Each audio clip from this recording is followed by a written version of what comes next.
We now return to Measure It on Modern Marvels. How do you weigh the top predator of the ocean, the killer whale?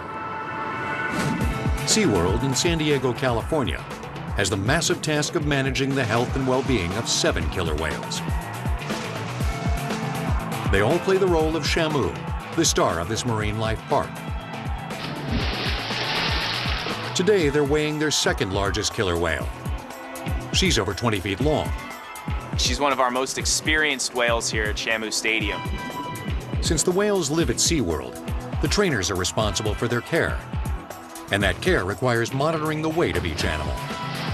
We take weights on the whales weekly, and we use all of these weight measurements to monitor growth rates and apply this knowledge to populations of killer whales out there in the ocean. An adult killer whale can grow to more than 6 tons. So the scale used to weigh these mammals has to be tough enough to handle a truck. It's different from your bathroom scale, which uses levers and a spring to measure weight. The scale is comprised of a platform that sits atop 6 individual load cells.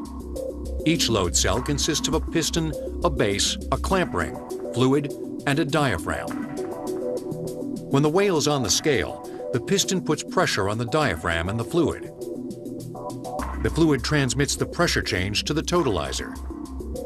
The totalizer sums the pressure signals and converts them into an electrical signal, which is displayed as the whale's weight.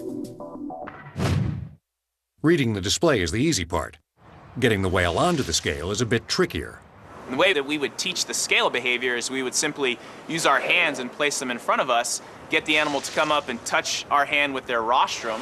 We'll communicate to the animal that that's exactly what we want them to do by blowing the whistle. That just means yes. Each step along the way, we're going to be bridging, communicating to the animal that that's what we want them to do, and reinforcing the animal for that correct behavior until eventually we have them sliding up completely onto the scale.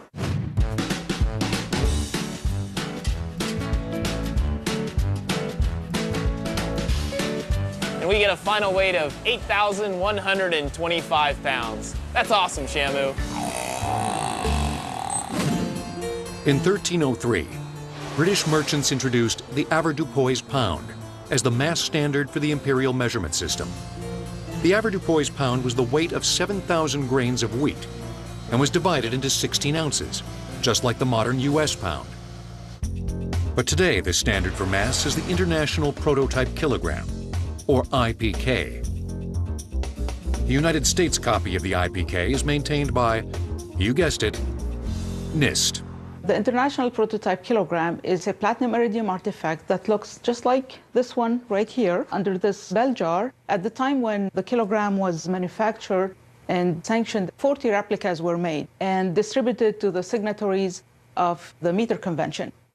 An object's mass is the same no matter where it is, while its weight changes as a function of gravity. In early trade, merchants would balance carob seeds against goods because they were thought to be naturally of a standard size and mass.